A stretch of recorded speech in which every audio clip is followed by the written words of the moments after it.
by combining historical, climate, food, and economic data so you can make informed decisions as we shift into a new era. Here's what was, this is what's coming.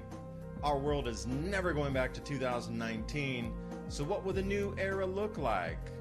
And most importantly, what is immediate that will affect the pocketbook and the outlook into next year so we can all get ready?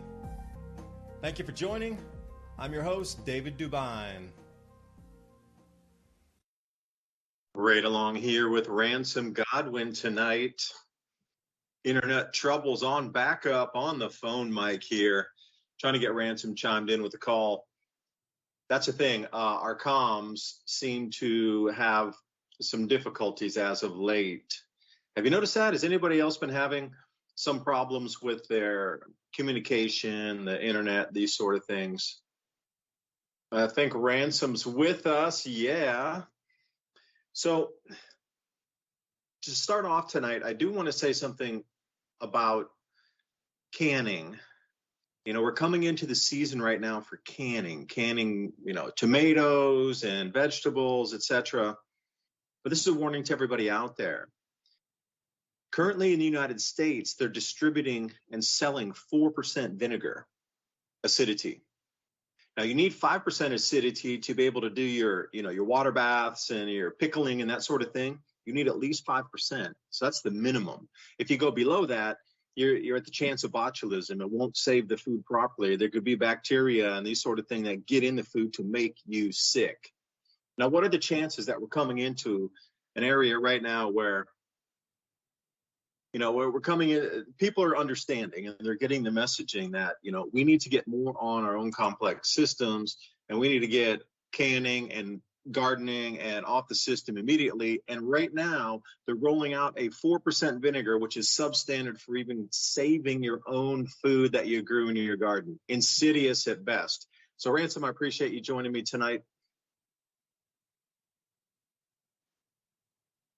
Yeah, what's up with that? They trying to make people sick. Like, how many people probably just went and got that and didn't pay attention to it and have already done the work to use it. That's kind of scary, huh? And then if they find out, they just see, if they come across this, they'll be like, oh man, you're going to have to eat all of that stuff now because it's not safe to eat.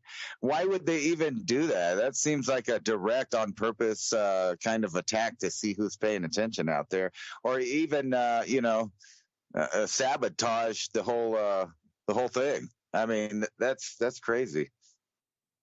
When you sent me that and I read that, I just thought that's completely asinine. It doesn't make any sense at all. It doesn't make sense for the company even to be selling that. I mean, that doesn't make sense at all. Well, it does if it's deliberate and you're trying to do exactly what you said, ruin people's stored foods. Now, who are you going to go for first? Are you going to go for a regular mom that drives a soccer van and still taking her kids triple vaxxed everywhere? Or are you going to try to sneak that in to people who are just beginning canning for this year, those that are between the systems right now but don't have any stored vinegar from, we still got a couple gallons of vinegar from last year. Plus it's, oh, there we go. Our internet's back. What? Finally. Okay, it's been off. Like I said, the internet has been acting incredibly quirky. So, Ransom, when you're responding to the thing, I'll jump back over on my proper microphone here so it sounds better. But, that is super nefarious. That is actually destroying food, like you said. And imagine the amount of time and energy you'd already put into the canning process. Like that takes an enormous amount of time. And you used your food. So the food can't be recycled. You just can't scrape that off and start over. You need to ditch all of it. And then what happens if they only sell 4% from now? What if that becomes the norm and they stop selling 5% acidity vinegars?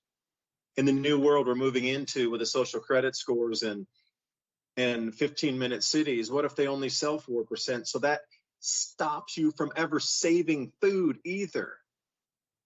I had a revelation the other day talking about heirloom and hybrid seeds. Just that very process and that very thought process that, God gave us these seeds that if you save them, you can continually resprout them, regrow them year after year after year. And what do we get into with commercial farmers? Well, they have to buy the GMO hybrid seeds, Roundup Ready activated. So that's a purchase every year. They can't save their seeds. There's been so many lawsuits. Like they quit, saving seed about 25 years ago. But you and me, we got to buy those seeds. That's why they're in the little packets there, hybrid seeds that you can get yourself. You can't regrow those. So even that gift from our creator was taken away from us and now is a paid thing. They're starting to strip it away. So those of you out there, please prepare.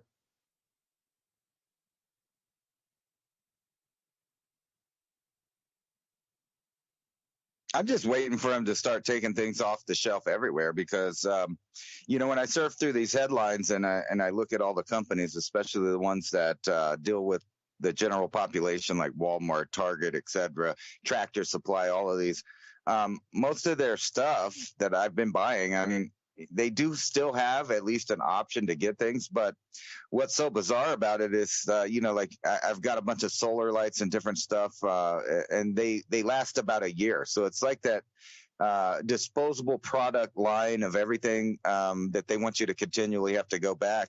And it seems like a thing on purpose so that you can't just, get tools, stack them back and have a good collection of utensils to farm with, to fix your stuff with. I think that, we talk a lot about the seeds and everything and, tools, it got to be number two. I mean, if you don't have tools to do anything, you can't do anything. You just can't. Having a basic set of wrenches, screwdrivers, etc., pliers, wire cutters, wire strippers, just the whole line of tools helps you navigate the whole world. And it's so bizarre that I meet so many people.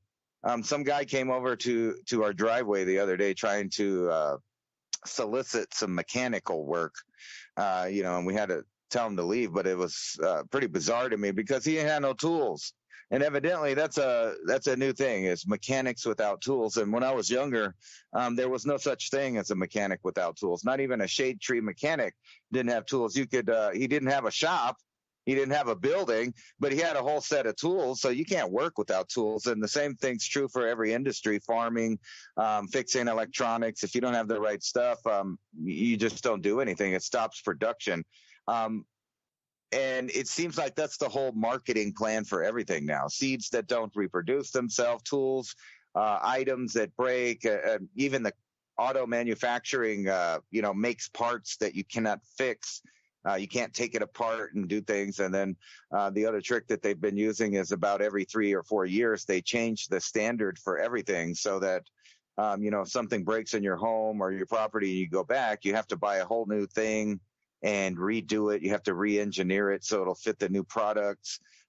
And so one of the things that I've been doing over the last couple of years is, the redundancy thing where I buy several of the items when I find it that go to the things that I own. I own several cars that are the same make and model, just so that if all else fails, I could build a car out of, both of them or all three of them. I could make it work. And having a little set of tools, like it blows my mind when I realize people are, stranded on the side of the road and things like that. And they have no clue what to do. Their radiators broke, their water pump broke, their power steering, et cetera, et cetera. And most of it can just be solved with, a little ingenuity to make it enough for a minute, and then knowing how to replace a part like Legos, because it's really that simple. Now they got everything where they're trying to turn it into items and products that you almost need an engineering degree to understand and work on. Like, think about some of the new auto cars and things like that. There's a lot of brilliant kids and brilliant people out there that know how to keep up with that. But those are not the same, in general, the same people that are doing the hands-on mechanical work of the actual nuts and bolts and things. They know how to, code, as they say. But they're trying to change everything over to a disposable lifestyle. And the only problem with that is that we too are a product. And I feel like now is the time that they've decided to figure out what the numbers game is and what percent of who and where disappears off the face of the earth. Because We're at a technological point where they're going to start engineering everything from food to the human being that eats it. Yeah, and I can dovetail into that point. Mechanical work, I'm starting to learn it. I never knew it. So I was one of those, learn to code guys. I never knew it. But I've had breakdowns out here. We got, different mowers for the different parts of the fields. And then I have a 44-inch Swisher bush hog attachment, which I pull to be able to get to the backfield and kind of up some hills and, go some places that you don't want to take other kind of, riding mowers because it'll just tear them up transmission wise. Well, taking the motor apart, luckily I have a neighbor who used to work on cars and understands all of this. Super nice guy, teaches me everything. I just need to buy the part and then we repair it. So like in the Swisher mower, the coils went out, so I had to go buy that. Nothing fit, so I had to get an AutoZone, and then, no, I'm not really promoting them, but that's where all they really have is like one of those auto parts. And then if you drive down the highway in a 25, 30 minute, you can find a second one. I forget the name of it, but there's really only two of them that have all the parts. So I ended up couldn't find those. The fuses, the parts, the grounding cables, etc., were similar. So I had to end up ordering the stuff on Amazon because I couldn't find it locally. And what else did we end up replacing? Oh, the voltage regulator. Yeah, nobody had one of those. That was, you got to get it online. And there's different type of voltage regulators too, because then our 0 point went out. And it lost the voltage regulator at the same time. And also the fuel pump stopped working on that. So then I had to buy a bunch of fuel hose, fuel filters. By the way, if you don't have any fuel filters for any kind of farm machinery, you definitely want to get a handful or more. Now you can backfill it and put carburetor fluid in there and shake it out and get most of the dirt out, but you're going to want a new one if you could. So just in this last 3 weeks, all of our equipment is broken down. Luckily, I still have a push mower. Remember as a kid, those of you old enough, when you had to actually work to get an allowance, I used to have to mow our yard to get the allowance money for the week on a Saturday. Usually I'd mow it. So I was pretty handy pushing a push mower around. Now, luckily, we have that. It's still functional. But you try to do 2.5 acres in a front orchard, an acre on the back just behind the deck here, and then 5 acres out where the bees are. No way. No way. That requires riding mower kind of stuff. So another thing I could bump up and say skills on repairing simple machinery, because Ransom, what you referenced there, this electronic thing and everything computerized, etc., you either have the part or you don't. Because that happened with my GE washer. This is like it was right in the middle of COVID, probably like the middle of 2021, a year and a half ago, a little longer. The computer board or whatever went out in the GE. It was the dryer, actually. And we ordered one of those, and they're like 8-month lead time for a repair part. 8 months. It wasn't like, taking a gear apart and putting it back together with a couple of new bolts and, slamming some oil on that thing. It had a full computer board in it that was unavailable. And you know what? I ended up giving it away because after like the 6th or 7th month arrived, they're like, oh no, we can't get it for you. And that's from General Electric. On one of their own machines, couldn't get a repair part for their own washer. And I was just astounded by that. That really blew my mind open that the actual producer of the washer couldn't get its own repair part because of the shutdowns in China. That really sent it home to me like, oh, like we are really dependent on a lot of outside systems. So this is another one here. Ransom hit it with tools. You got to have tools. Handles. You need to have a lot of handles too, because we are breaking farm tools all the time. The rakes and the hose and that sort of thing, always breaking. Always. So you're either going to shorten your handle or you're going to learn how to like carve a new one, or you're going to go find where somebody at a weekend market sells the handles and you're going to buy them for $5, $8. I don't know. The price keeps going up. When I first started buying those handles, they were, $3, $4 from the guy who makes them. They're all hickory. And, now they're $7. But I don't complain because they're hickory handles. And again, just being able to do proper tool, this is just for growing food. If you don't have the tools, you can reach back to the Holodomor, if anybody's familiar with that chapter of history where Stalin cordoned off all of the grain farms and let everybody starve to death. And what did they do?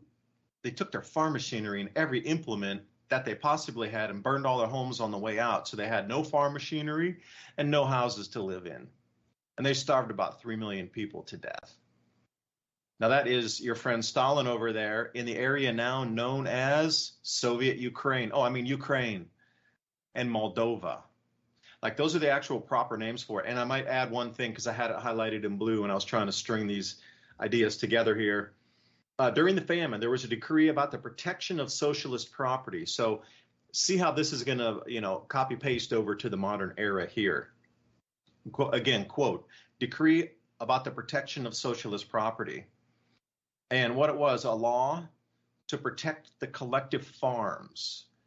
And it allowed people to be prosecuted for gleaning or picking up leftover grain that was in the fields. Now, normally birds do that. Deer do that. Squirrels and chipmunks and your amazing amount of life that lives around you does that. Well, if you were to do that as a person, and it says they arrested 200,000 people sentenced to work labor camps for picking up the grain left over in the fields. Now, if it does move to this sort of thing, you're definitely going to want to have some tools to grow. Are you going to be sneaky gardener? I don't know, man. But Ransom, there's just too much matching up in history for me to think. And you got to be able to repair stuff, and you got to be able to, have tools to do that. Would you buy extra? Because I'm having trouble too with one thing, anybody out there. The metric set for sockets and the English set for sockets. Like, you got to have both because you're going to get mixed up and you're leaving things everywhere. You got to actually probably get two sets or something, one for the garage and one for somewhere else, I don't know, Ransom, tell me about your tools. Like, you don't have to spill too much, but what do you think some essential tools would be for anybody out there? Well, you got to have at least a metric set to work on almost anything that comes from other than the United States. And then, of course, you got to have a standard set of that. A good thing to have is carpentry tools, and that includes ratchets. A lot of people don't know they have ratchets, so you don't have to use, wrenches. But basically they're ratchet wrenches that are for carpentry. So you would have a carpentry set, and you'd have a set for whatever specifically car you use. Like, you should have enough tools in a little bag that you could basically tear apart a car, because that's what I have in mind. I bring a metric set, each size of the ratchets and sockets, so that I can do just about anything. It's a good idea to have something, either a backup air compressor or now they have the little battery powered, so you can take off the bigger stuff, but they don't really work as good as pneumatic tools. If you're really going to be serious about fixing things or doing things at anything larger than, just working on your car or your lawnmower, you need a whole set of pneumatic tools as well, including, everything to tear apart machinery so you can fix it. It's hard to do anything without an anvil or a vise, a good sized vise. I mean, those two things by itself, you're going to need to do any kind of metal fabrication. Having a welding set, either a MIG set or TIG, or, if you're really good, some acetylene torch welding, all of that stuff is just stuff that everyday Americans on the farm have been using forever. Times are changing, so you should have also an electronic set. We have a toolbox that just for tearing apart electronics, computers, tablets, phones, etc., and figuring out what goes in that. I've always been about tearing stuff apart since I was a little kid to find out how it works, and then also being able to fix it. But you brought up that GE, your dryer there, which is ironic. I have a GE stove out on my porch right now that I'm probably going to give away for free because the motherboard from, I don't know, the early 80s or whatever is broken, and you can't really get a new one. There's some aftermarket companies that make, the switchboard or whatever it is there to make it work again, and they're very expensive. So it's like, you don't want to put a $300 saddle on a $50 horse. And my girlfriend's parents were nice enough to replace the stove, and they bought us a stove, and it's one of those, ironically, it's a smart stove. So the refrigerator's now smart. The stove is smart. The microwave's smart. The television listens to you. They all work together in an app. And you know what? Someone somewhere else can turn off all of your appliances in your house till nothing works. And then you don't have those tools. So in my opinion, if you can find older, regular analog appliances, stoves, refrigerators, etc. Because I have an old stove now in an old refrigerator in our extra room that works better than the new thing does. It works way better. These supposedly energy efficient smart appliances raised my electricity probably about $250. And the idea is, and they're selling it, is go green and you'll save money. But actually all their new stuff cost more money to run if you're actually using it. Like these induction and convection stovetops and stuff, they're burning the juice. So it's really a good idea to have a backup set of appliances that have nothing to do with the smart grid or any of that other stuff, because just reading the paperwork that comes with it, they're all spying on you. The refrigerator can literally find out what you bought at the store and wirelessly connect back to the internet without your permission and tell them what you're buying, so that they can have data on the products that you get that you put in your refrigerator. And then then the stove's connected to the refrigerator. It's like they know how many calories you eat at your house. Can you imagine the ramifications when we go over to this ESG or social credit score system, when the companies are turning off your appliances, or maybe even just snitching to your government about your abuse of using your appliances too much and eating too much, or eating meat, or think about the ramifications of having all your appliances wired together, sending data back on your day-to-day daily life. It's a bizarre, scary world we're going in, and they're trying to convince people simultaneously that the economy is good, that people are working everywhere, and that robots are not taking your jobs. And then also, on the other hand, bragging that indeed companies are laying off massive amounts of people. The jobs that are available are part-time, not full-time, and they don't have, they don't have to pay insurance or dental plans or none of that stuff when you're just a part-time employee. And then even the ones that call it full-time reduce the hours below a 40-hour a week, so you don't actually qualify for being a full-time employee. And then you have these companies like right here, is an article talking about they just want to get rid of the employees because they're not as good as the robots. So here it is. CEO fires 90% of support staff, saying AI outperforms them. He's getting absolutely roasted by people online. However, that right next to this other article that says robots themselves say they won't steal your jobs or rebel against humans. And then you go on and you think about this whole scenario of the changeover, the Great Reset, and you realize a certain small group of people in each of the regimes around the world are going to move to the next level of technology and leave the common man behind, to not be able to grow food because they're not allowed to own land. They're not allowed to do this or that to protect the environment. And we'll be essentially on a digital soup kitchen. And your whole lifestyle of all of these screens, and it makes sense too that if you go to the average home in America, every single person there is staring at a screen, whether it's a phone, a tablet, or a television, or a computer screen. And I myself are guilty part of the time, but I go out of my way to go outside and mess with my plants. It's been triple digits for us, so I have to constantly watch them to see if they're kind of slumping and drying out and keep them hydrated, just like me. But soon you won't be able to do that because you'll be too busy trying to make ends meet when they're telling you that there is no, there's no recession and there's no inflation. It's all in your head. Don't trust your lying eyes. And here's another one right here. World powers rush to get killer robots on battlefield in AI arms race, which is a headline every week or so. And then you have these people out there that are fighting the good fight against the climate, i.e., me and you, just normal people or families, the nuclear family around the world, just trying to live their life, is who they're really attacking. It has nothing to do with climate or anything. The actual enemy is the populace, the population of the world.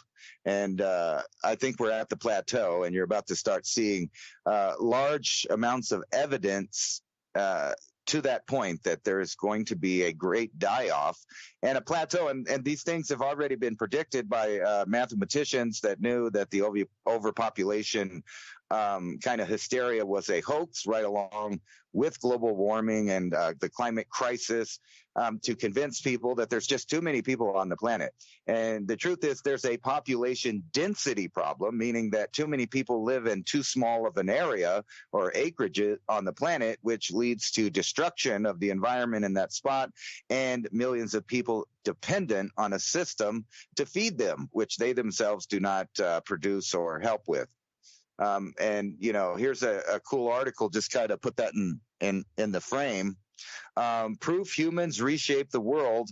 And it's a whole article about the last 500,000 years of human beings morphing the bird that they found in the jungle that now became the chicken, and how even in the last 50 years, we've radically changed it to the point where you can see evolution in just several decades. And this is just from our appetite as a human being. And of course, they have to throw a little climate grief in there, that, you know, about the greenhouse gases and et cetera. But the core idea of the article being that humans, you know, turn this little bird for a long time into a food source of meat and eggs. And then in the last 50 years, to make rotisserie chickens, we further you know, evolve the bird. And they're saying that, you know, later, I guess, when civilization collapses, we can go back into the fossil record and see exactly when humans emerged and disappeared based on the chickens. Isn't that fascinating? Wow. I got the breading right now and the oil's heating up. Let's do it, man. Get the chicken in the deep fryer. Are you kidding me? Don't leave that valuable resource to go to waste. We need chickens. We love chickens. I love the Easter egg color of chickens, you know, the olive eggs or the green eggs, the blue eggs. Not all chickens lay white or brown eggs. There's a myriad of color of eggs as well. So you have to wonder, you know, they talk about one evolution or one, you know, visible evolution within a 50, 70-year period. Well, magnetic field changes and evolutionary leaps also. Magnetic field disturbances allow things to morph faster. You know, they find species that pop out of nowhere, but those popping out of nowhere seem to coincide with Earth's magnetic reversals. You know, who was that? Robert Felix, who's passed away 2 years ago, wrote that book, Evolutionary Leaps in Magnetic Reversals. And he just simply matched two data sets. Magnetic reversal on our planet, north-south, south turns to north, north turns to south. And he was only doing 100%, not what we have now with the polar wander, where it's moving, you know, from the North Pole way over Russia down toward Japan. And the South Pole is screaming up toward Indonesia. It's out off the actual landmass now. It's not even at the South Pole over Antarctica, the continent. It's out in the ocean now. See, this is how much our magnetic poles are wandering. Very different than a complete magnetic polar reversal. But Robert Felix, again, great book. He matched it up. When there's a complete pole reversal, new species just jump out of nowhere, and there's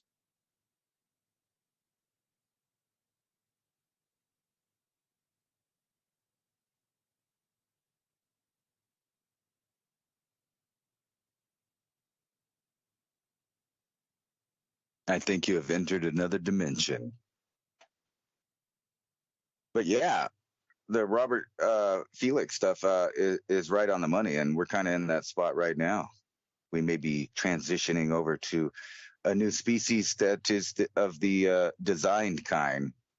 And I think he got disconnected. That's kind of why I was talking there. Let me see if it's me or him live.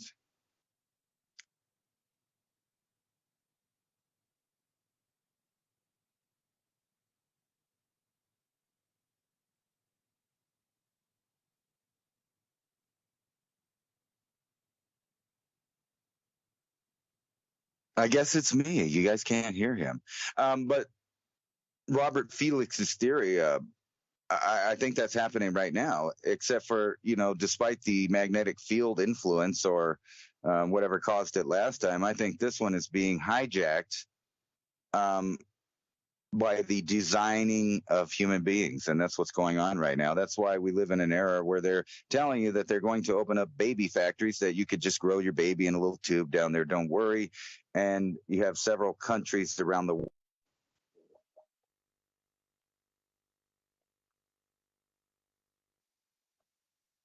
Ransom.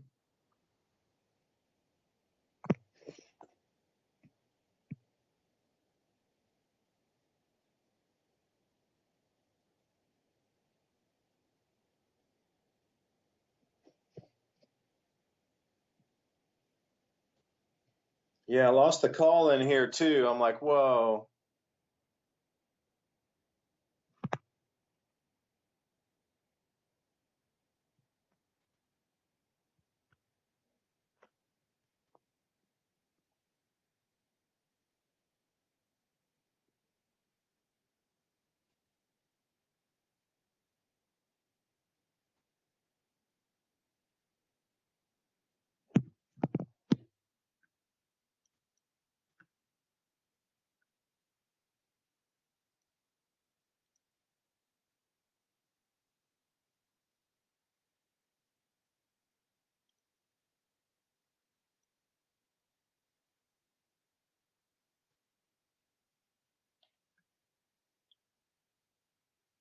All right, Ransom. Somehow the call dropped and I'm back again.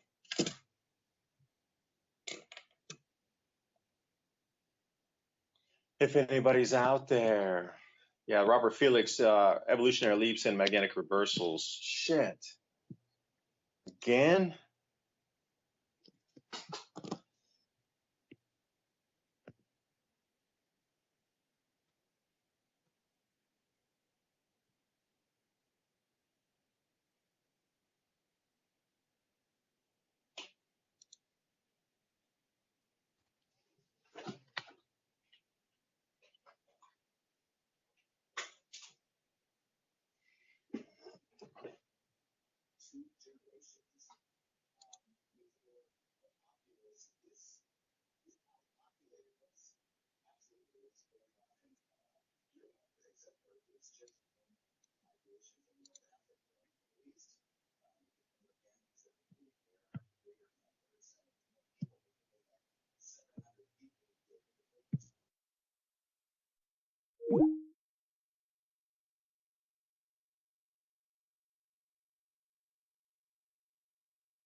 Okay, so hopefully we're back on. I can't Okay, believe so we hopefully were we're back on. I can't believe we were thank Ransom. you for Thank telling you us. for telling us. My internet at the place here dropped. My internet at the place here dropped. We've been having trouble all And day and all we've week. been having and trouble last all month, and day I'm and just all saying, week and last month. You And know, I'm just like saying, how many people are having problems? you know, like with how many their people are having internet problem connections? with their Mine just internet keeps dropping. That's connections? So ridiculous. mine just keeps dropping. That's So I tried to join ridiculous. by the phone and I got back. So I tried to and join then by the phone and I got back, and then I reconnected on the net, and it seems that the feed was dead for like 20 minutes or so. Damn, we had such a good rambling conversation. Ah, I didn't record that.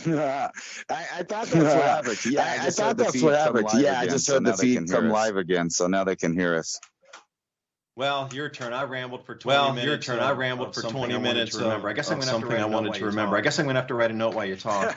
No, you know, like when you, a couple times when you dropped off the first time, you were talking about Robert Felix and the changeover of species, and I kind of added on to that. I don't know how much about that, but people got about that, but I was just talking about how now it's even more so than when that happened, and the speciation that happens, or extinction of some species, is no more better a time than right now. But this time we have the influence of technological forces that are changing everything. And this is exactly like what he was talking about. This circumstance that we're going into right now with the collapsed magnetic field, and then increased cosmic rays penetrating what protection we have hitting the Earth. Yeah, I think we're live there. Yeah, I think we're live there. Yeah, so and you were talking, and I was like, trying to figure out, how the algorithm cut us off. How the algorithm cut us off. So you must have been. We were like on to something,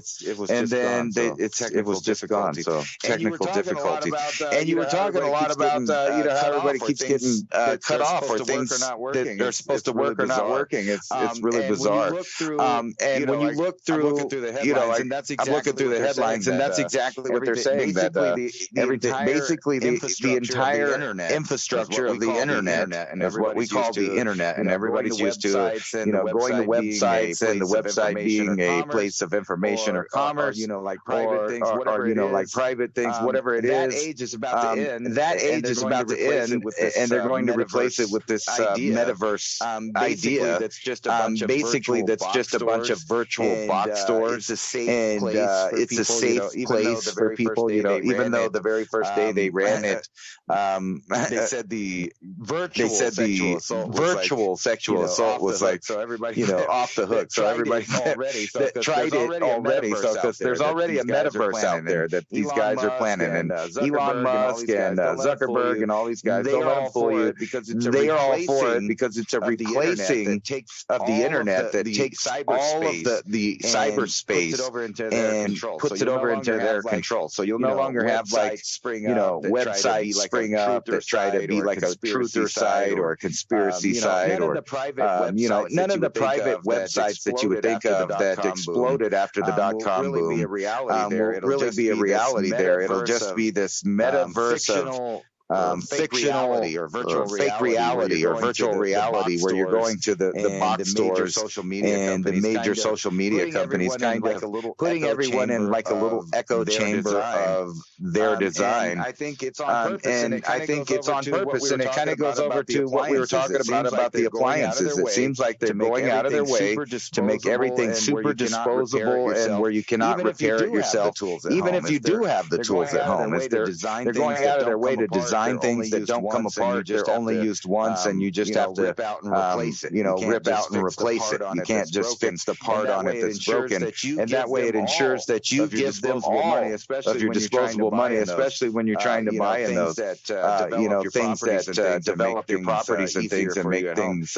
easier for you at home. I was actually astonished when I was going to the store the other day, and I wanted to get a regular garden rake, so I could move around the dirt and stuff. And they had this one that was obviously like a cheapy mass-produced one, but it looked like, and if you put it really flimsy, and if you put it in the dirt, the handle would snap right away just from the tension of you trying to rake some gravel or something like that. But they had another one that was by DeWalt that was like a $60 to $70 item there. You have to super pay to get it. It's really amazing that they're trying to separate the tools into either you spend all of your money on and it's an outrageous price, or you're getting tools that literally do not work. Two words for you. Estate sale. I know I've talked about it on the program before. Picking up tools and old books. Estate sales. There's nobody going to compete with you in the book section except a few readers.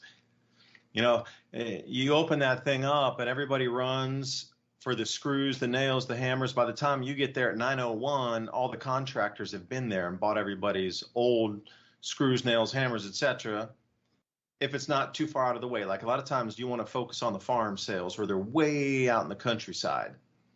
Because a lot of the contractors they're not going to drive an hour and 10, 15 minutes to get out to an old farmhouse when they could hit 3 sales in a city or, you know, neighborhoods around in suburbs or whatever, trying to pick up stuff on the cheap, saws, that sort of thing.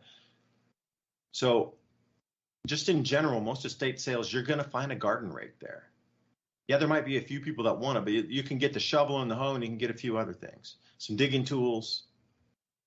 And even though that stuff is only coming from the 60s and 70s now, because when I started going to these estate sales, the stuff was much older. It was coming from the households in the 40s and 50s. But it seems like it's coming forward a little bit. But the metal and the tools that you can pick up at these places are going to be far better. And it's like, you know, $3 for a garden rake. And I mean a super high quality one.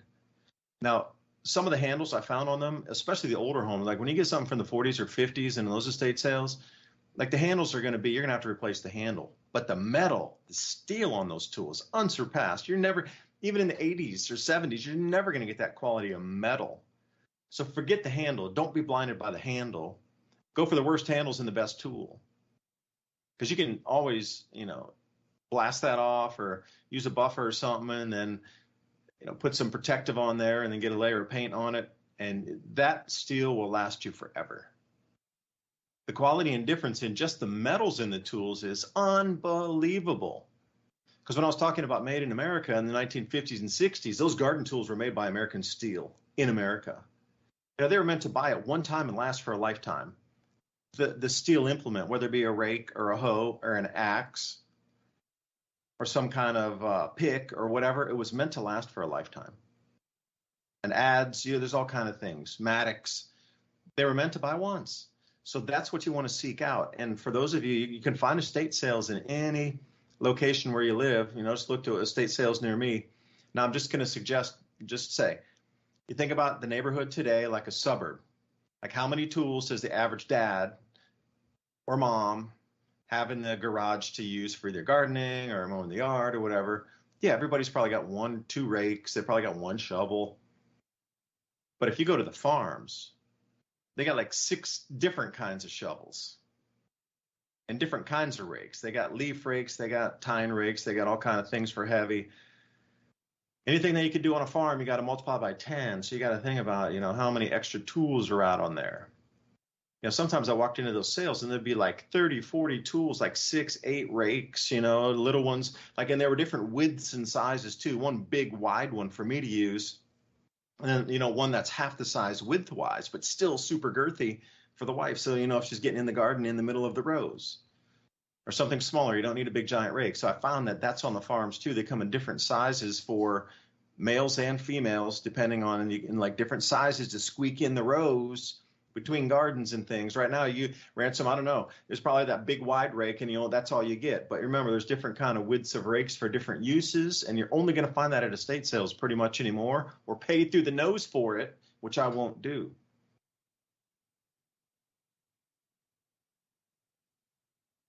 Yes, it's just really weird that it might be just where I'm at. I'm sure if you live in a better area, there's more selection of stuff. It just seems like here it's either you get the breakable stuff and just throw away your money. You're going to use it about a year, or, you know, you really invest in some of these hardcore tools.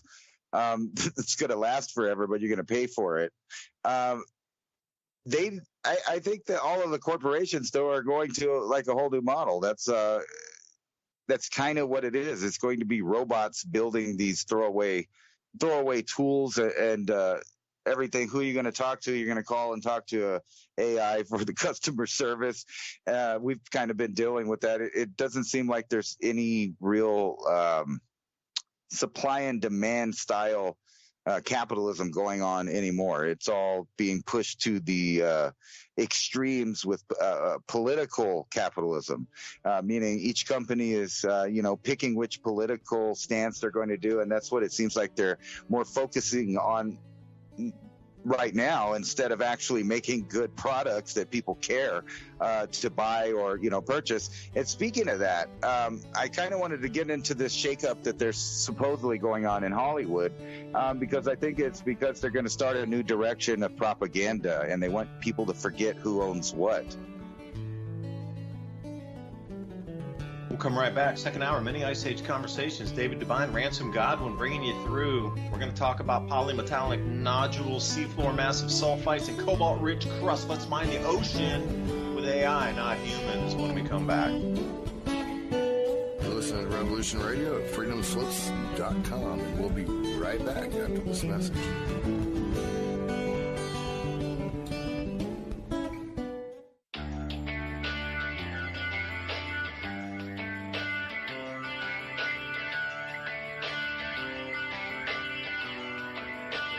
I've never realized a time that was more necessary to make sure you have a backup of food than there is right now. We see all of the food markets going expensive, every item. And some of these items that they offer in these kits are approximately $1.50 to $2 a meal or serving, which is quite a bit cheaper than anything that you're buying now. I'm really interested in the protein pack, because this is where, even if you're gardening and you're not going to have these proteins, but you can stack them back. And this thing has chicken, beef, eggs. So it has a lot of protein that maybe you could mix with the stuff that you're growing.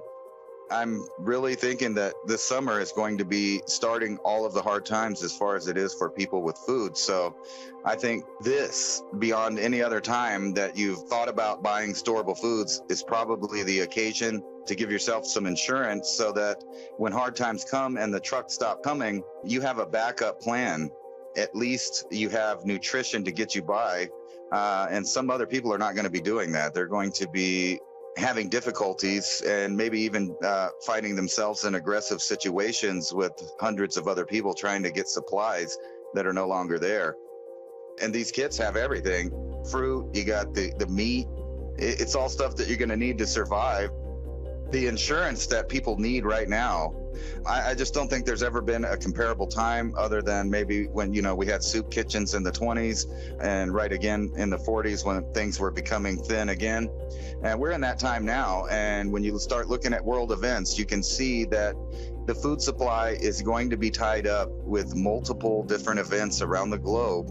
And you don't have to worry about those things if you have this taken care of. You can get 6 weeks, you can get months, depending on the size of your family. This is definitely insurance for survival, because other people are going to be fighting over the scraps that are left at the store, and you don't have to do that. Yeah, you mentioned something there, the seeds as well, to be able to grow some of your own food in addition to having stored foods. But when it goes down, it is going to go down, and things that you think about it right this second. Everybody's talking about buying gold and silver as a way to hedge against inflation or be able to have something to be able to pay your property taxes in the future. With the devaluation of the currency, well, it will be the exact same thing. Now, do you have enough money to buy an ounce of silver? Perhaps you do. It's the same thing with food preps. The 1 week kit compared to something like a full 6 weeks kit or a 12-week kit. Even if you get just one small minimal thing to add to your stack. I talk to people who prep all the time. It's always about tools, storable foods, water filtration, and a way for you able to store water and filter it at the same time. Because if you can get that closed loop enough, there's always going to be somebody that will help you garden with those seeds. Heirloom seeds is where you want to go. Heirloom open pollinator seeds.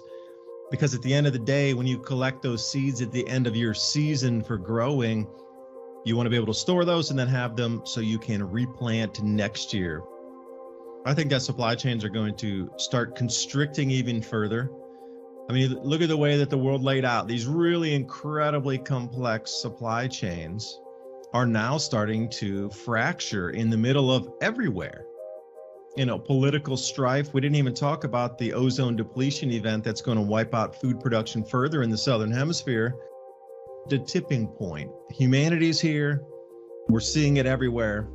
So how do you protect your friends and family? Because you got to think everybody has survived. We would not be here having this conversation if people had not survived the last 8,000 or 10,000 years of events that were far greater than what we're going to experience. It just takes a little prepping, a little bit readiness, and I do believe that we'll be able to get through this. You know, when we're talking about these seeds and the storable foods to go with it, you're going to have to probably invest in both of these ideas. When you go through the list of the seeds that they give you, these heirlooms. All right. Thanks for listening while we took that short break here at Revolution Radio, freedomslips.com. And yeah, we're going to get back to your host.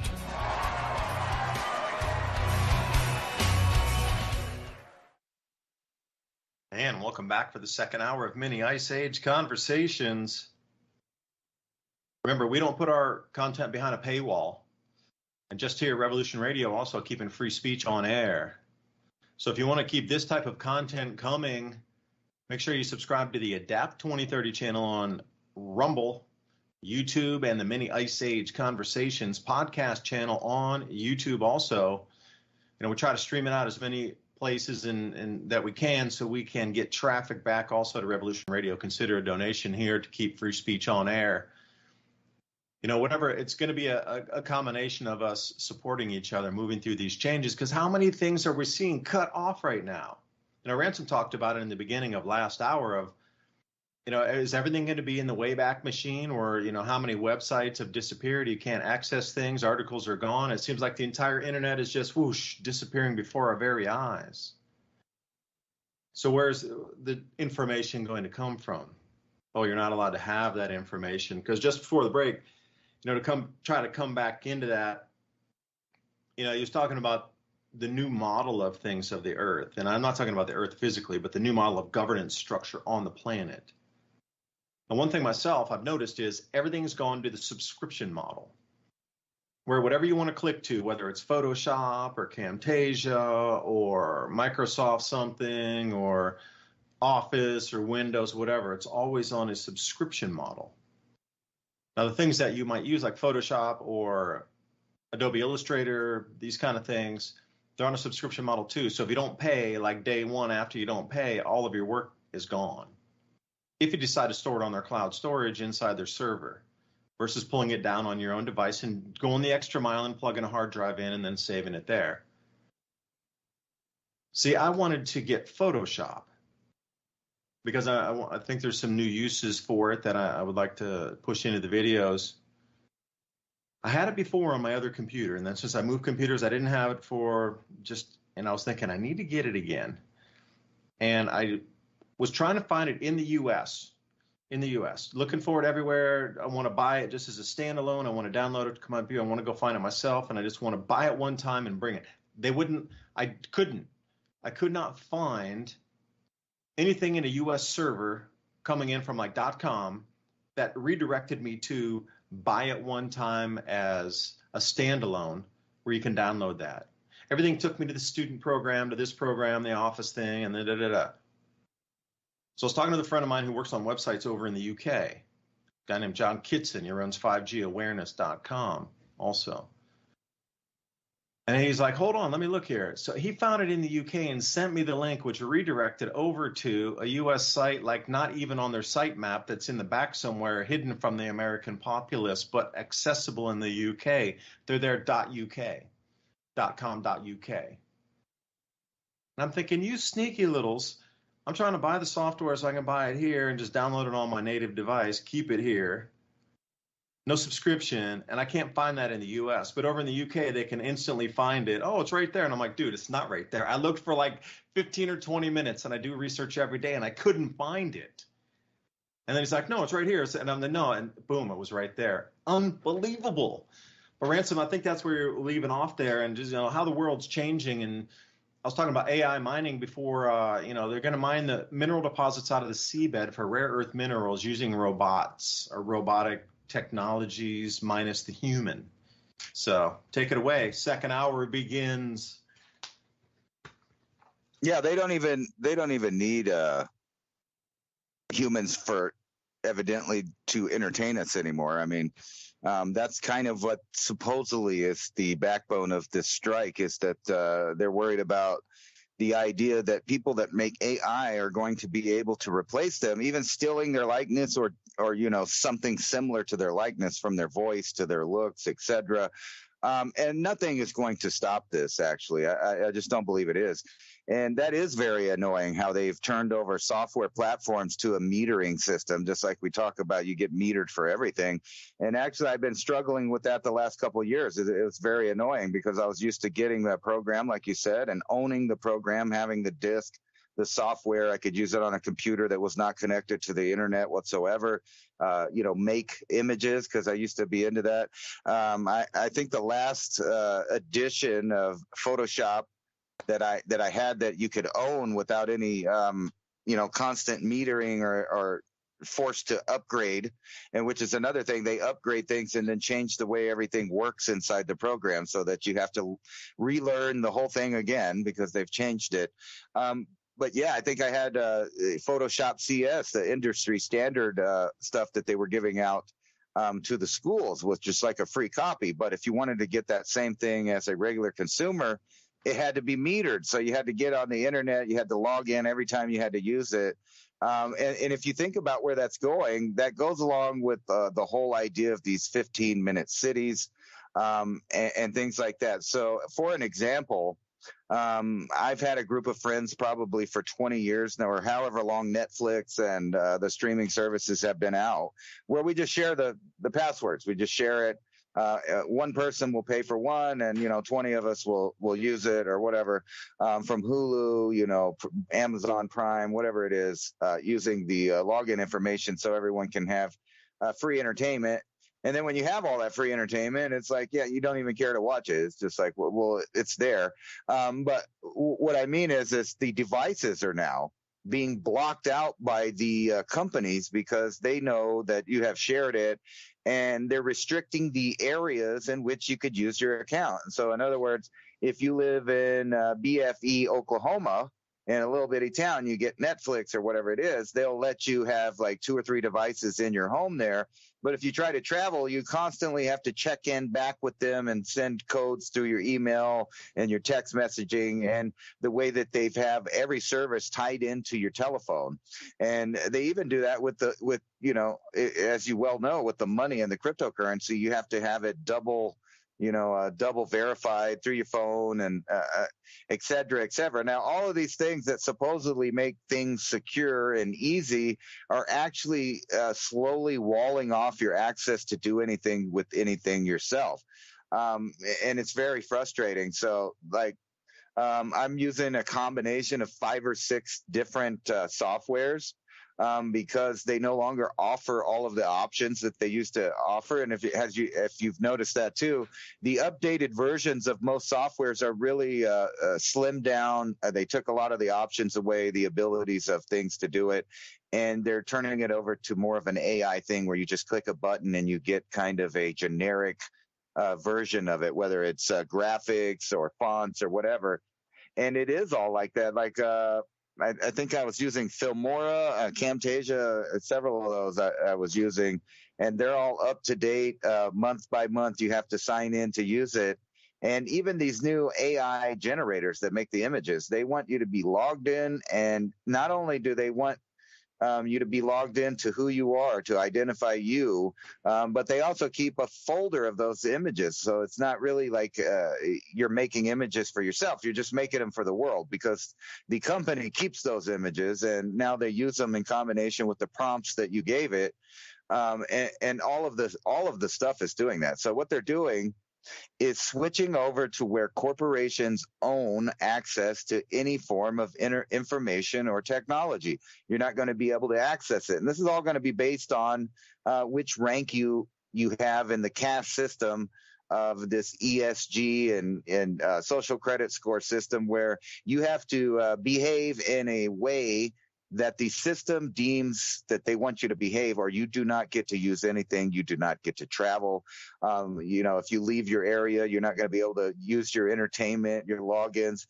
I wonder if how many of you out there have traveled? How many have your banks constantly shut your banking off because they found out you were traveling? It's like you drive to the next town that's 20 minutes away, and all of a sudden all your finances are cut off because they're protecting you. And, someone might have stole your card and went and spent $20 worth of gas because that's suspicious that you left your town to go somewhere else. And that happens to me constantly. I literally had to tell my bank, stop doing that. Don't do that to me. If I want to travel, I want to travel. I don't need you guys turning it off. And if someone steals or tries to defraud me, I will notify you. But that's not the way it works. They have it all set up the way that they want it. And people are so used to also agreeing to the user agreements of all of the softwares, apps, and things that the banks have got people agreeing to things that they would never believe. And I think you were going to get into that as where your investments that you send out may not be coming back. I mean, they can just do things like they did in the recent financial crisis, where they just take people's money and go, oh, well, sorry. Oh, well. Oh, you had some gold on paper? Well, we took that. We took that funds out of the bank.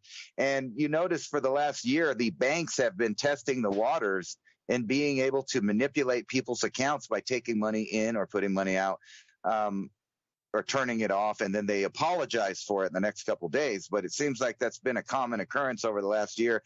Banks seeing if they can get away with basically telling their customers that they can't use their money. Yeah, the card control thing, you have to contact them now. It's at their discretion if they think it's a bogus, versus you like, hey, my credit card's stolen. Can you turn it off? But I'll come into the Black Mirror episode, which I saw about social media contracts in terms of service, agreement of service in just a second. But today I was scrolling through trying to find some information about the Federal Reserve. And lo and behold, I came across the Federal Reserve Bank of Dallas, December 2nd, 1918. This letter written to the Federal Reserve of Dallas from the Fed itself, from Washington, telling them this thing here. And it's interesting, the Assistant Federal Reserve Agent was Charles Hall, who was one of our senators in the United States that helped broker the Jekyll Island meetings in 1912 to get the Federal Reserve passed. And then because of that, convincing everybody in our government it was a good idea, he was given an agentship or actually a seat at the table. He was one of the heads of the original 1913 first heads of the 13 regional banks that were out there for the Federal Reserve. So here, now remember, we're ending up at World War I, which they called the Great War back then. There was no World War II. So this was, say, from 1915, and now it's dated 1918. So those 3 years elapsed, we had a world war. And this is the Federal Reserve Bank of Dallas writing to their member subsidiary banks, like your credit unions, like your regular savings and loans, et cetera, to contact all of them. And this same letter went out. So let me read the first paragraph for you here. If I may, a fireside chat, December 2nd, 1980.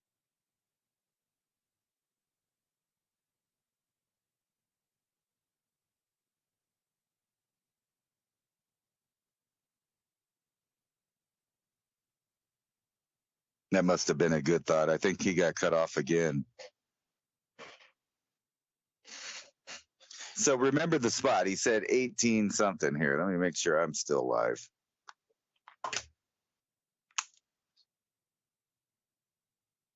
Am I or am I not? I think we got cut off again.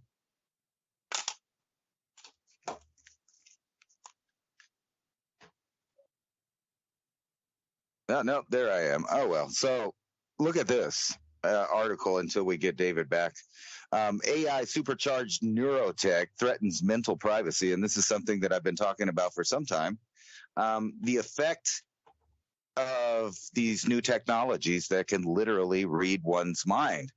They can find out what you're feeling. They can write the words out that you're thinking.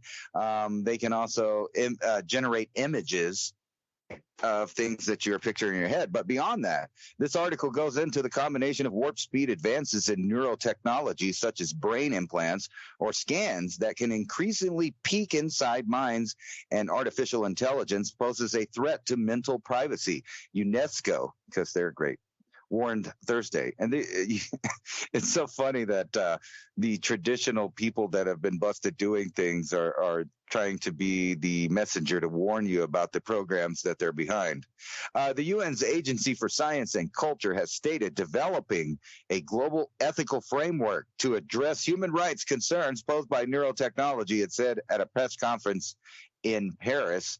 Neurotechnology is a growing field seeking to connect electronic devices to nervous systems, mostly so far to treat neurological disorders and restore movement and communication with the impaired vision and hearing.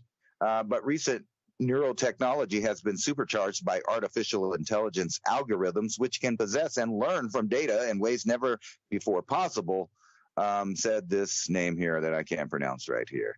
But anyway, think about the other connections that they could use with this. In literally, you think that the, Edward Snowden government NSA spying on just your metadata was bad. Imagine a government collecting folders and files of literally your inner thoughts, and the idea that these neural implants, that they're wanting to connect you to the internet. Because that's what it's all about. Not the internet, but the metaverse, as we were talking about before. They want to connect you to that. And then they can collect data from the inside out. And let me see what's going on with David again. And I wonder if he joins, will we get kicked off there? So let me message him. I don't know if he even knows that he's not on the air. Hello, Mr. DuByne. He might have lost internet again. Isn't that funny how he has a thought and he got absorbed out of reality by the internet? Subfolders to save web pages on my hard drives. I don't know if you can do that anymore because they don't go anywhere when you get back on the internet. If the place says, but think about this. This is the UNESCO people warning you, and we know how friendly and good they are, taking away lands and making them private.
I mean, what kind of maintenance are they doing where everything's dropping out so much? So anyway, Ransom, we were cut off there. And as I was trying to, I don't know how much, I think I got cut off pretty much when I was trying to say after the armistice in 1918, the Federal Reserve Bank of Dallas was asking all the banks across all of Texas in their area, well, actually far beyond Texas, up in Oklahoma, et cetera, Wyoming. They were asking, what would you do if you had known before the war what was going to happen? And what would you do now? What do you know now? And then the last paragraph says smaller banks have derived a proportionate benefit. The fact that no state bank and no in the 11th district has withdrawn after becoming members indicates they're getting some benefit from their membership, and it's worth holding it. They're trying to figure out after the war, like how do they keep the economy going during this time, and then try to invite more member banks in, and then see how it seemed nice and innocuous back then, 3 years after the war, armistice, World War I, the peace treaty, like trench warfare and stuff, man. We're going right back to that. It's just ridiculous what's happening in the world right now. This is supposed to be most advanced, technologically advanced people, yet still lobbing, explosive devices at each other across. What the hell? I'm shocked. This whole, it's just a mind bend operation here now on the planet.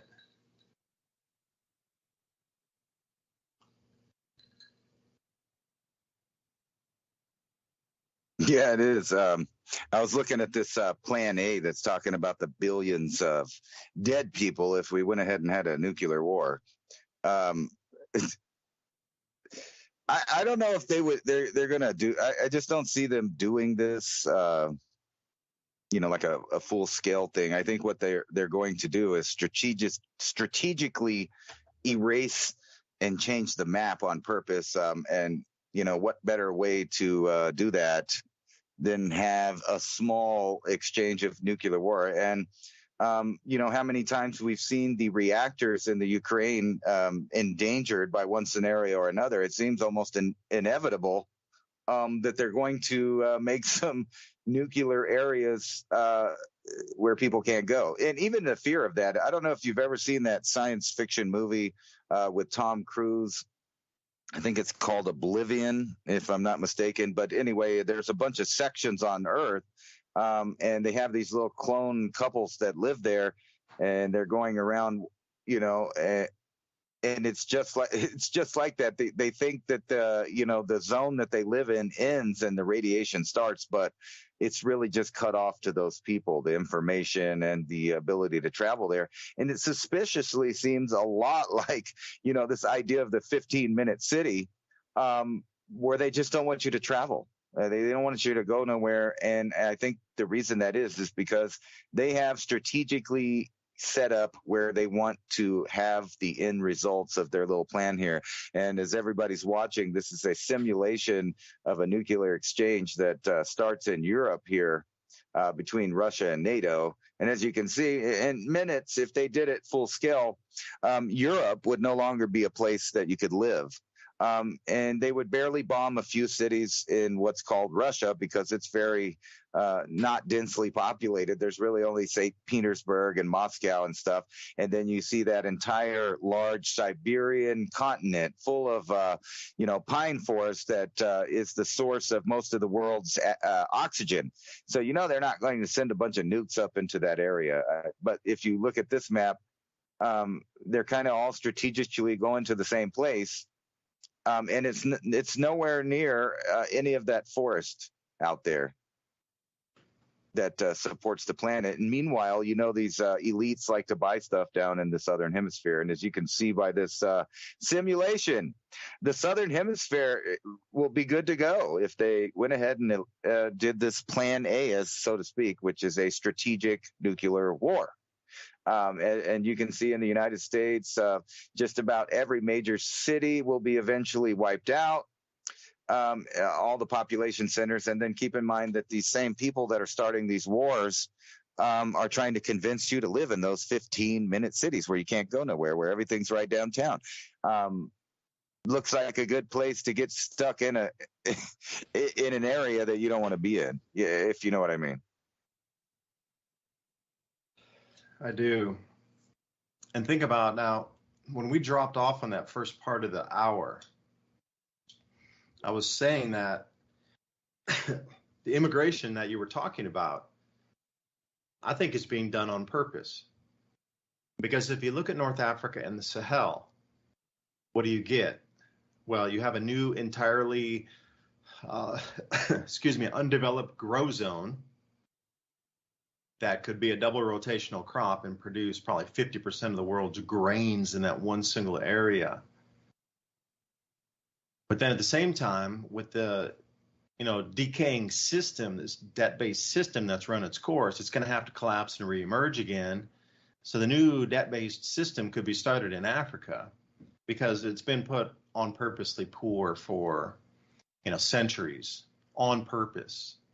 Some of these planners of these longer term events, centuries, have kept areas off limits or, pristine for later usage. Like they're already many steps ahead. So, how many millions of years would you need to know between ice ages, how things shifted, magnetic polar reversals, how that would shift the whole planet? Like you'd literally have to look at our planet here for almost the entire time of 4.5 billion years that it was here. Oh, wait, I forgot the universe is 12.5 billion years. So something obviously has been observing it for the entire duration of its electromagnetic existence. But you take those people out of there, most of those men that went up to Europe were fighting age men. So the research I was doing, this is back in like 2021, right around COVID time, 10 million military fighting age men had gone. Immigration, it doesn't matter what continent, what country, whatever, it was 10 million bodies, able-aged men mainly, that were taken out of what you consider now the Sahel and North Africa. Like that's a significant standing army. If you ever watch Black Hawk Down, it took a few thousand guys to take down the U.S. military over there. 10 million? That's impossible. You just don't. You can't. Especially the degraded state it is today. So all those people are gone. So if you're going to come in and take over and have that, okay, half the world's grains get grown here. Well, all those guys are out there somewhere. They're like, hey, no, I'm coming back. I'm going to walk back. If I'm in Germany and I'm from Chad, I'm going to walk through Turkey and I'm going to walk all the way back through Egypt and get back to Chad. I don't care, take buses, take bicycles, motorcycles, camels, donkey, whatever it takes to get to the next place or walk. They're going to get back there somehow because Europe's really not far away from Africa now, is it? You could literally walk. Roman troops walked all the way from Rome in Italy all the way down to the same places in Mauritania and Morocco and Tunisia and Libya. And they just walk right around there. Take a little bit longer, but you could get around. It's basically a big lake you need to go around. But if you lob some nukes, like you said, into places like London and Paris and Germany, Frankfurt, any of these places that have huge, huge, huge populations of the migrants who moved up there or were taken out on purpose, again, better life, okay, we'll get you there for free, we'll do this, and then, just get up there and you get a place to stay and whatever. Like they're being promised a lot of stuff, and this is the scary thing in the videos is they've been promised a lot of stuff, and when they get there, it's not what they were promised. They're like, what do you mean we got this garbage? But, you got to look back at what was promised to them when they first started making the journey. The news clips now are going, people freaking out when they get here. Like, I'm not living in this dump. I don't have this. I don't have that. You said we'd get this, this, this, and this. And they didn't. They got hoodwinked. So now there's this whole huge in-the-middle hoodwinking going on between promising those in different countries to come up, and when they get here, not getting. And then you could go with the whole argument, well, they're just lucky to be here. Okay. It's a major business now. These old NGOs bringing people up, but they're here. That's the thing. Millions and millions and millions across France and Germany and England. I'll just leave those three countries because you can choose the major cities in there. If there were some exchange, boom, boom, boom, all those cities are gone. So were all the migrant population that was pushed up there from Africa to get them out of the grow zone. And that's the sickest thing. And the most diabolical thing is they remove them. But they use their own minds against them to remove themselves. Like they didn't have to invade anywhere. That's the scariest thing, is they convinced 10 million at least fighting age men to move out of your homeland to a different country without a single shot fired. Now you have that whole grow zone free. There will be no resistance, and they can unveil the cryptocurrencies and their magnetic motors and fuelless generators, and all these things can be rolled out and start Africa. Because Africa, truly, if you think United States, you think North America, nothing in comparison to the reserves of Africa.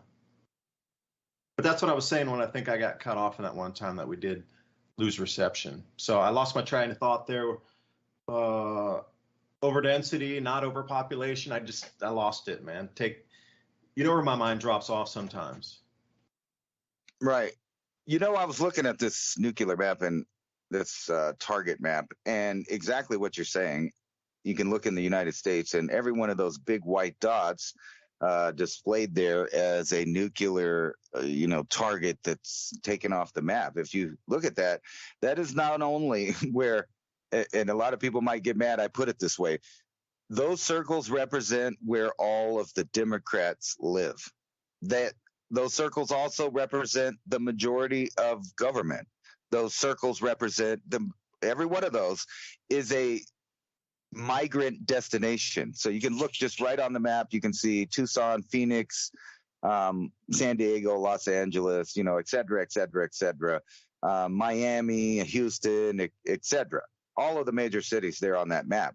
Now, what you don't see on this map is anything below Florida and even South Texas. It's not being targeted. So weirdly, that everything south of there, which I know about the zones around the Earth where the wind doesn't really cross, where there's the tropics of Cancer there, and they have that little spot on both sides of the equator where the wind doesn't really just go back and forth. Now, the ocean currents sometimes do, but the wind really doesn't go back and forth. And you think about who would be leaving the last couple of years. Ransom? Yeah. Now, that area is called the Doldrums, and I actually sailed through that many a year ago, early 90s, when I traveled way much more and was way more adventurous than I am now. But there's the Doldrums, and what's so interesting is right when you get to the equator, either side of the equator, the air just doesn't move at all. Barely at all. I mean, literally, just the stillness between two hemispheres it's unbelievable. And there's actually a region for all sailors that go through that called the Doldrums, because there will be no wind. You're going to have to find your way through it, save your fuel to get through the Doldrums. You might catch an odd thunderstorm going through there, but otherwise, between the north and south, that area is the stillest air on the planet. And you would think it would be otherwise, but I digress. There you go, man.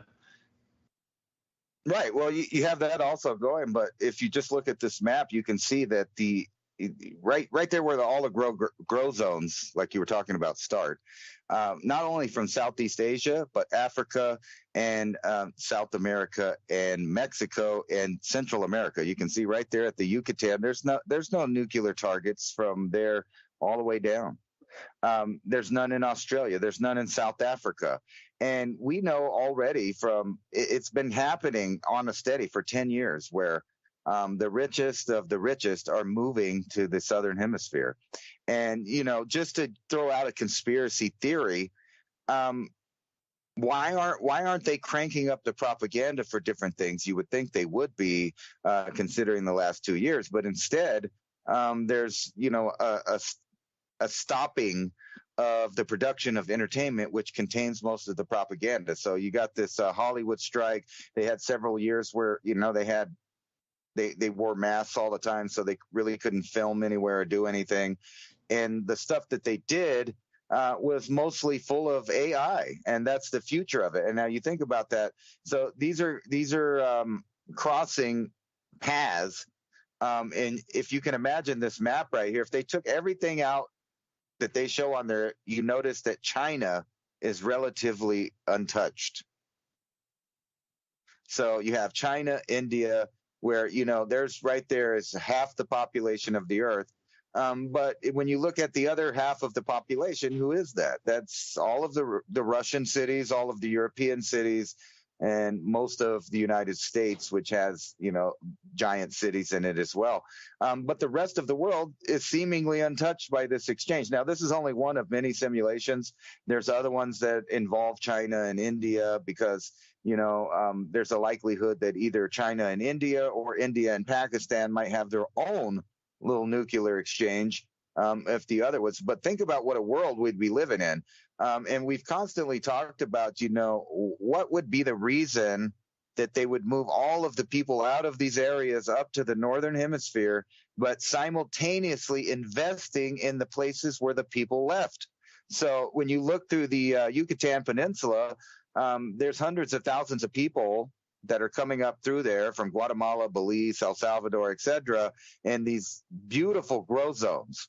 And they're leaving there to come to North America. In the meantime, corporations are buying up property in those places with plans to make smart cities, giant farms. And I've seen with my own eyes driving through the Yucatan, massive neighborhoods that don't exist yet, but they already have them all planned out.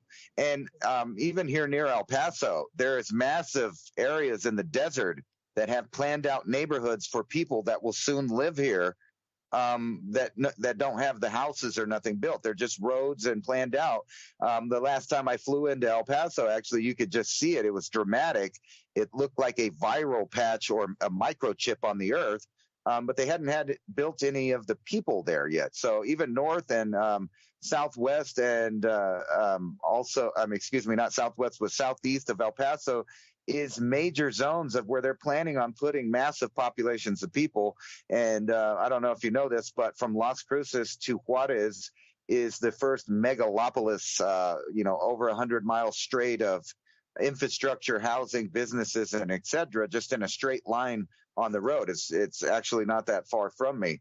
And they're planning these all over the place. So, a lot of people forgot about the idea of the North American super corridor. Well, that's what they're using to move massive amounts of populations to the northern hemisphere. Now, you can deduce what you want. You can put two and two together. You can pray to God they wouldn't do this. But at the same time, they've been known to make these plans and then use them. So even if they just scared people out of the northern hemisphere or controlled them in the way where only, a small number of the amount of nuclear exchange possible happen, you could totally turn off giant swaths of the earth that are off limits to people and then force them to live in other cities that they deemed safe. Now, think about that. That's another reason to cram people in cities, telling them that there's massive areas that are now no-go zones because of a nuclear exchange that we had in World War III, which everything is pointing to they're not letting it go. And I think this has something to do with the new generation of rulers taking over. The 100-year-old people are all dying out, and their sons and grandsons and different people are taking over their little legacies. And guess what? These people have never got to play with the big toys. And the big toys are a lot bigger than Hiroshima and Nagasaki. And we know those people at that time were willing to go ahead and blow a couple up to see what they do, and not to mention the other 2,000 plus that they've exploded around the world already, which tells me that they can successfully commit a thermonuclear war without destroying the planet. And that is scary. So how does that dovetail into the eminent domain laws that are currently having a lot of battles in places like Minnesota and Iowa for different purposes on eminent domain? So there's a CO2 pipeline they want to run through that was part of the Keystone Pipeline project, at least a section of it, where they were going to try to sequester CO2 and then put it underground. But where the sequestering machinery was, they had to pipe it to another place because the geologic formations wouldn't hold the gas, but it will somewhere else. So they need to pipe it. So the Keystone Pipeline got knocked down and said, no, you can't do anything pipelines. Pipelines are bad. So they cut down Keystone Pipeline. The oil, our energy, just got knocked at the knees. And then suddenly, fuel prices rose until people complained, and it's back down now. Back down now. It really irks me, though. It's still $3 a gallon when I remember $1.50 fuel. $2. Nothing like this. They've permanently raised the price on you, and they're explaining, oh, we remove tensions or whatever. But what they're doing now, that same infrastructure running parallel, literally parallel to it and a part of it, they're saying, oh, eminent domain, we need to now we can't just use the acreage on your 1,000 acre farm. Your entire farm is under eminent domain now. Instead of saying, all right, we need this area that flows through your farm. The 2 acres on either side of the pipe that go through, we'll buy those, 30 acres from you. And they're like, nope, the whole entire farm. Here comes the C-130. There's one. I don't know, sometimes there's 2, but it's pretty far away. Usually it comes right over the house.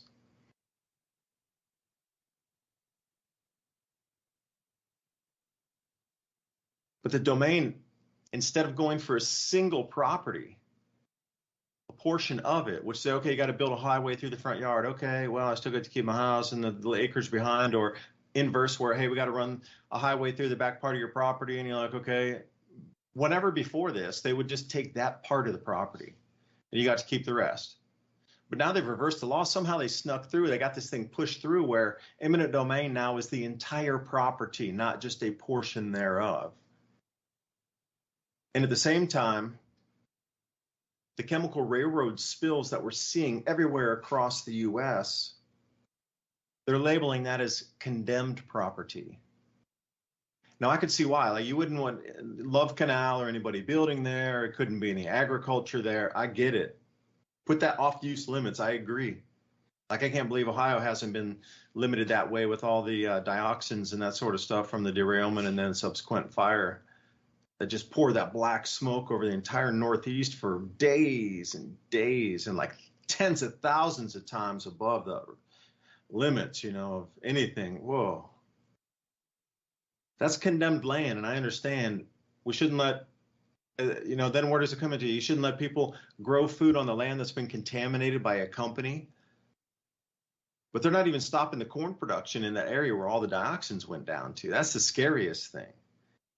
But back to Iowa, for example, to run a pipeline through for a CO2 project, it's the same thing. They're not allowing them to just sell a portion of their land. They're taking the entire land. But the same thing with so anytime there's a chemical rail spill somewhere, they condemn the land. It could be a 10,000 acre farm and it's only affected by, say 1,000 of those acres or 500 of those acres. They're going to take all of it.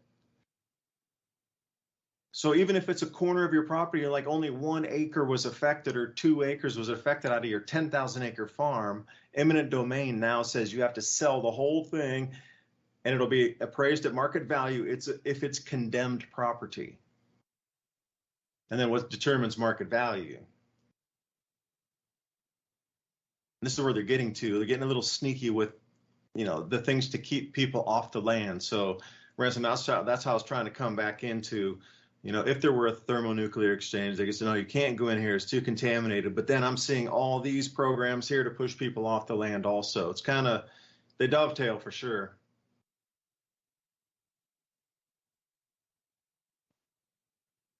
Not to mention, it seems like they're also trying to convince people that they shouldn't live in certain areas because natural disasters that happen over and over again. Like if you could go over to Drudge Report right now or any probably news site, and they're pumping the idea that, hey, Death Valley could approach 130 degrees as heat intensifies over the Southwest. And they keep talking about this, and maybe they are having records. But, where we're at, it might have got more hot on one day, but on average, it's about normal. And they're blowing it out of proportion. Even in the local news here, they're acting like, oh, my God, you guys are all going to die. You need to stay inside in the shade and you can't be outside working. And every day I'm going outside. I'm standing in the sun and I'm watering all my plants to make sure they stay alive. And yeah, it's hot. However, on years like this, you get all the melons and all these other things that love the heat. You could be growing. And, to that idea, what if they just start convincing people that, you don't want to live there because there's going to be extremes that are not extremes, but they can convince people that they're extremes.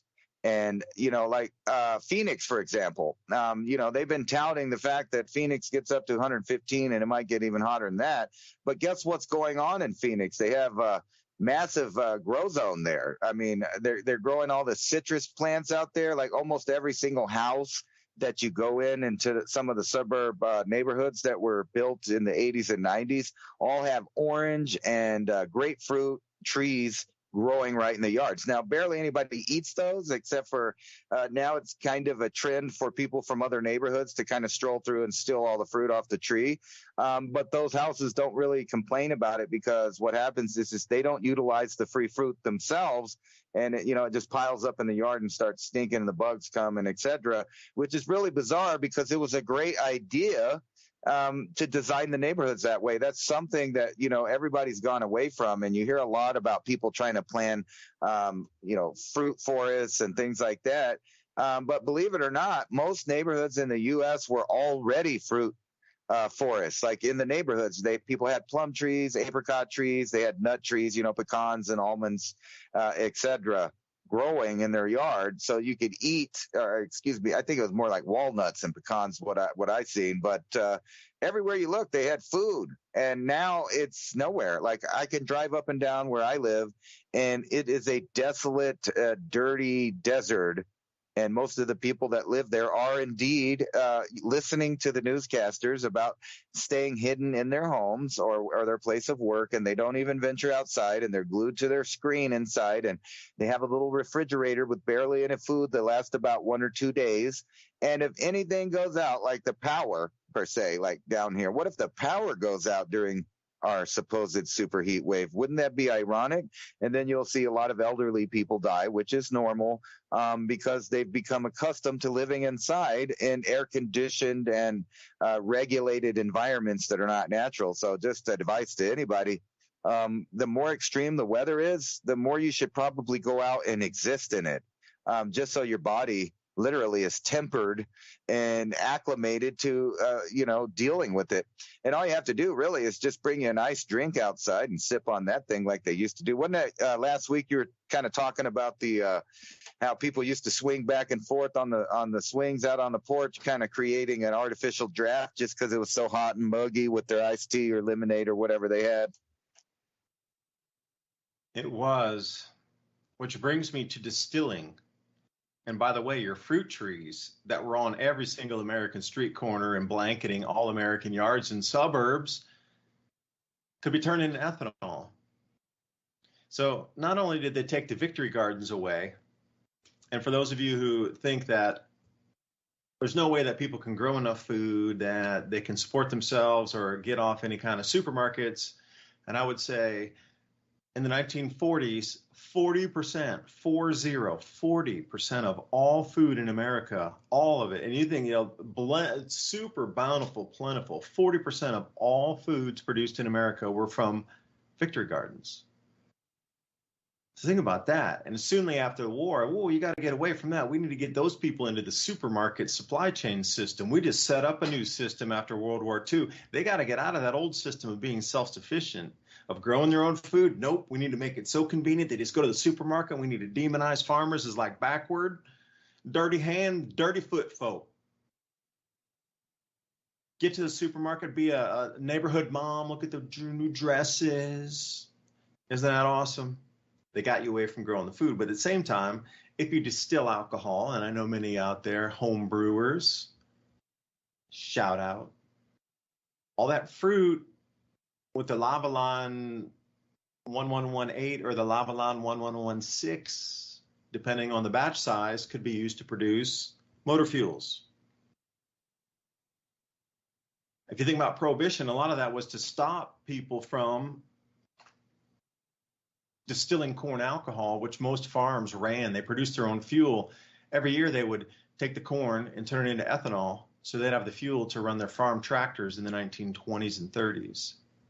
And then the whole prohibition thing came about, right? And then that disappeared. Nobody wanted the trouble. And, 9 years of demonizing it, nobody knew how to, and the skills were lost after half a generation of how to do a big batch to produce 1,000 gallons of fuel. And that would be, the heads or the four shots, all that really heavy 130, 140 proof stuff that would come off there off the still first.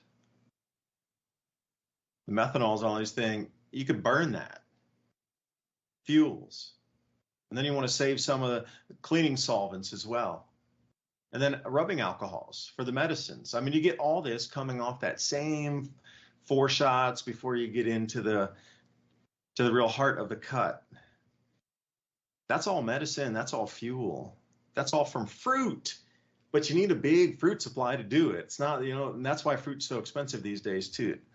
So anyway, man, I thought I could tag that there with your Ransom and throw something in there. The fruit's been taken from us too, in addition to free seeds. Yeah, it makes you think about like the 200 plus species of apples and stuff that don't even exist anymore because they kind of streamlined the species, and now you can only get so many of those. But yeah, that was one of the best parts of growing up is, now that I look back on it in retrospect, is that I was taught, even though I didn't put it into practice till I was in my 40s, but I was taught, by example, how to survive without the grocery store. When I saw our neighbors bring us big sacks of squash and tomatoes and corn and et cetera, peas, green beans. I remember I was even happy when somebody would drop off okra, which is my least favorite of the vegetables, but I'd still be happy because we'd chop it up and fry it and eat really good. And now that I look at it in retrospect, I learned to eat like that, and we had a healthy upbringing, and the poor kids of today are not even getting the same type of food at all.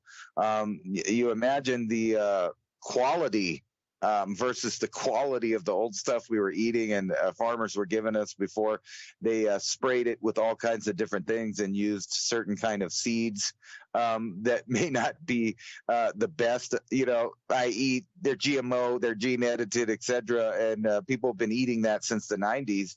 Meanwhile, there must be a difference in the fact that, a lot of us of a certain age grew up when our genetics was forming and kind of we got our youth out of the way to become adults. We ate real food.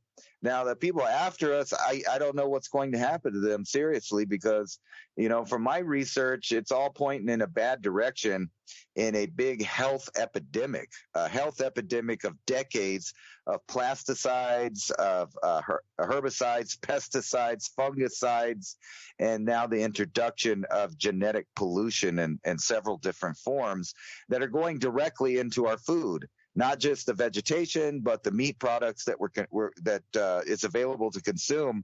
You're going to have to go out of your way in the coming years to research and know where your food's coming from if you continue to buy your food from in a consumer source, like one of the stores like Walmart or any of these grocery stores.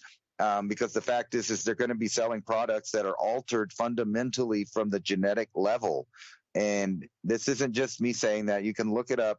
It's been happening to the pork since about 2016 for sure.